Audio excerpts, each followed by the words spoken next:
Models. On the pole, he comes to us out of Peoria, Arizona. It's Steve Stoltz. Into his outside, out of Oregon, is Devin Brown in the 18 car. On the inside of the second row, driving the number 22G out of Vacaville, California, that is Paul Guglielmani. And lining up outside of him from right here in Bakersfield, sponsored by Bill Henderson Racing, Stevenson Suspension, West Coast born. In the number 10 end, the Sandman, Rob Sanders. In the third row, all by himself, out of Placerville, California, it's Mike Lightfoot. So this will be heat race number 1 of the late model.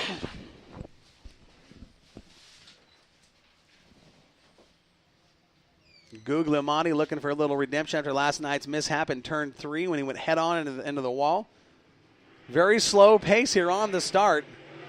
Steve Stoltz leads the field down the front stretch into turn 1. He's going to use that bottom line. Guglielmani's going to follow him into the number 2 spot as Devin Brown getting freight trained down the backstretch as Rob Sanders slides up underneath him. He's trying to use that middle line. He's going to fall back to the number 4 spot. Sanders now sits third, right behind Guglielmani. Everybody down on the apron trying to load that right rear tire by putting the left side up on the inside of the track. Steve Stoltz still using that low line. That's where everybody is right now. That low line looks like it's where he needs to be. And the 10 in of Rob Sanders now makes a move on Guglielmani down the front stretch into turn 1. He'll take over the number 2 spot. Still no change up front. It's still Stoltz. Then you pick up the 10 in of Rob Sanders and the 22G of Paul Guglielmani. You take a look at Rob Sanders' car, very unique at how that body is constructed. A low right side panel, a lot of rake in that deck behind the driver back to the rear spoiler. He's got things figured out as he starts to reel in the 78 of Stoltz. He was very fast last night. Let's see if he can finish this one off here, put the dagger in the 78 of Stoltz as he's starting to show a lot of color and pressure him through turns 1 and 2. 4 laps down, 4 to go. Sandman Rob Sanders trying to get by the 78S of Steve Stoltz. He wants that bottom line. Stoltz protecting that line like he lives there, doing a great job of driving. Sanders is just going to have to try to find a different line, try to get around to that 78 because he's guarding the bottom right now. Stoltz definitely has the line that Sanders wants to make the move. There he opens it up a little bit at a turn 4. Sanders not able to put enough power on the ground to get by the 78 of Stoltz. Both those cars right up on the apron. The left side of the car loading the right side, putting the power on the ground. Follow the leader. He is hoping that the 78 of Stoltz will make a mistake. There they take the white flag into turns 1 and 2. The Sandman trying to find something down the bottom, but Stoltz able to turn the car and drive it away from the apex out. Now the Sandman going to try it upstairs. He's not going to have enough traction to get by the 78S of Stoltz. Stoltz picks up the win. Sanders for second. It's going to be Guglielmani for third. And Devin Brown in the number 4 spot. It'll be Lightfoot rounding out the running order. Good run for Steve Stoltz, and that 78S did a great job of driving to keep the 10 in of Sanders behind him. Definitely, especially with his car and Rob Sanders is top caliber driver. And for Stoltz to come here to the Budweiser Nationals and put a whipping on the Sandman was a pretty good deal right there for him. That's a big statement. That's it is. Very good confidence builder for Stoltz as well. You heard me mention it earlier, that 10N of Sanders, the way that car is constructed on the body, he is getting every ounce of performance aerodynamically that you can legally with these cars. Heat race number 2 is on the track right now. 4 your late models on the inside of row number 1 out of Cresswell, Oregon, driving the number 42 X Factor chassis, sponsored by Superior Fuel Cells. Supposed to be on the track. He's not out there right now. That's Paul Culp. He's scheduled to start this one. Paul Guglielmani in the 28G out of Vacaville is on the track, as well as the number 75 of Rick Coffey out of Santa Maria. Row 2, Brian, looks like this. It's going to be the 27 of Nick Bartels and the 28 of Jim Whistler. Okay, since we lost Culp now. Looks like Culp is not going to start this one. Apparently not. Lights are out. We're going to go green. 4 cars, 8 laps. 8-lap trophy dash. Yep. So it is Coffey and Guglielmani on the front row. Then Bartels and Whistler. Row 2. Here we go, race fans. Heat race number 2.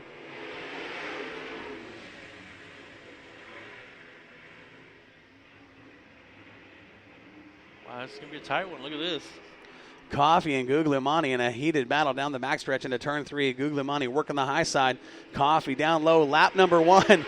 nearly identical. I think Side Coffee by had him side. by a nose, maybe.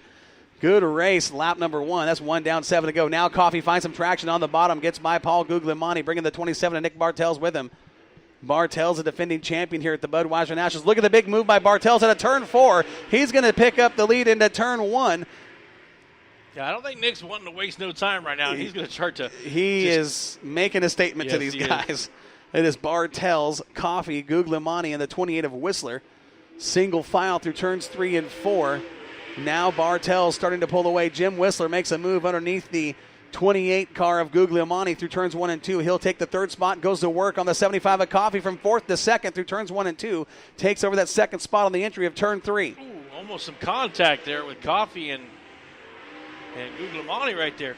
Clark almost right in the back of the 75 of Coffee. But, man, Nick Bartels making one big statement after that incident in hot laps or qualifying. He's not wasting no time. Whistler right there in tow. But the battle, man, is with Coffee and Guglielmani right now for that third spot. That is the best race on the track as Guglielmani is all over the backside of the 75 of Coffee in a battle for position. Bartels with a 7-car advantage over the 28 of Whistler. Whistler about 5 car lengths between himself and the third place car of Coffee. 6 laps down, 2 remaining. Coffee now starting to pull away from Guglielmani right now. White flag is out this time out of turn 4. Nick Bartels way down in the gutter out of turn 4 as he takes the white flag. Jim Whistler using the same line as the 27 of Bartels. Bartels has got a ton of forward bite in that number 27 car. He's making this one look easy. He's checking out. He's taking the win out of turn 4. There's the checkered flag. Whistler crossing the stripe now. Your third place car. Coffee in the 75 and Clark Guglielmani rounding out the running order. Man, oh man, Nick Bartels is showing his hand early in the program. All right, race fans rolling to the track now. Looks like heat race number 3 of the late models. On the pole, he comes to us out of Salinas, California, the JGE Motorsports, Icon Pistons, BSB Manufacturing, and Mid-State Fleet. It's Bobby Hogue. And to his outside, the 9 XXX out of Bakersfield, it's Chandler Chet Reeves. On the inside of row number 2 out of Placerville, driving the number 23 JR, that is Tyler Lightfoot. And outside of him from Hollister, California, driving the number 29, Andy Obertello.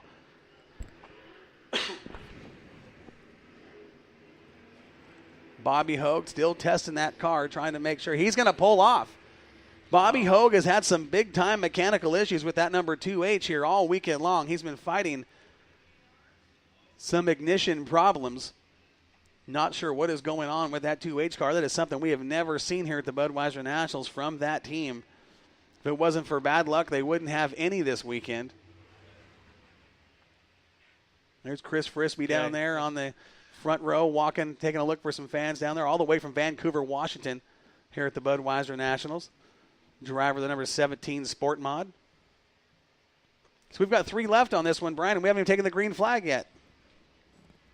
It'll be Lightfoot, Reeves, and Obertello. Well, we seem to lose a car for every heat. Didn't we lose one from the last one? Been a tough night so far. It has Yes, been it a tough has. night for this division in particular. And the bad thing is we don't even have a full moon. That's right. That's right. So, what's the odds?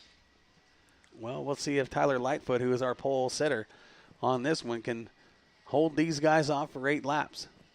That's that car you like the looks of, the bright yellow with the fluorescent orange, number 29, the black rear end. Good-looking race car, easy to see from the Mike Mosier Tower. Oh, Orbitello going to move down to the bottom, try to... 3 wide at the stripe on the start. Orbitello making a statement. No doubt. He He's put the not power on the wasting no ground time. and jumped to the front.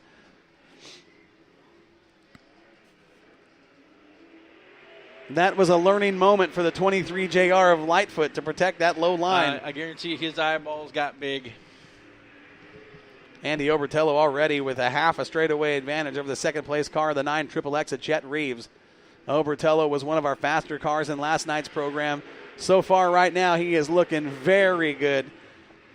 You watch the handling of that number 29 car as he makes his way out of turn 2 down the back straightaway. He's got all kinds of power. The car up on the bars, easy entry through turns 3 and 4. One of the best handling late models we've seen to this point in the program. Straightaway advantage here on lap number 3.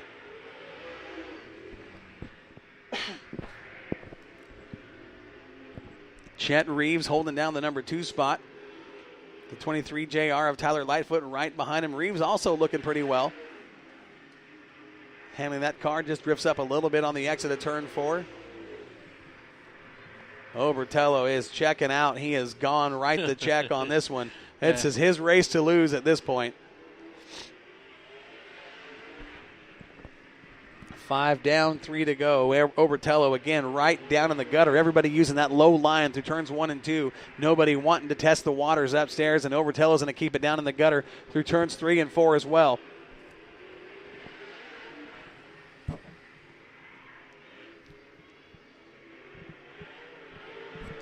All he's doing now is just extending the lead as he comes down to turn number 4. He'll pick up the white flag. 1 to go for the 29 of Andy Obertello out of Hollister, California.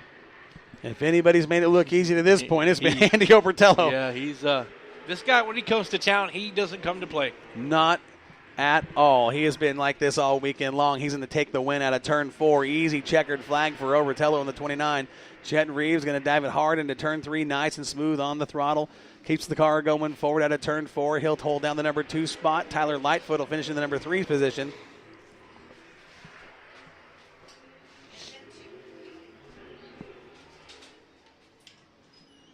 Corey, this last race, I was walking down into turn 3 and 4. These guys are lifting as soon as they get under the flag stand, and they don't pick up any throttle until they're getting almost into the second tire through 1 and 2. They're just rolling that much, trying to keep these on the bottom side of this track. There's a lot of scrubbing of tires through 3 and 4 as well. I was listening to that. You could just hear these guys just sliding away in these hugely powered late models. Yeah, you're looking at some of these cars pushing upwards 850, almost 900 horse and 2,300-pound race cars.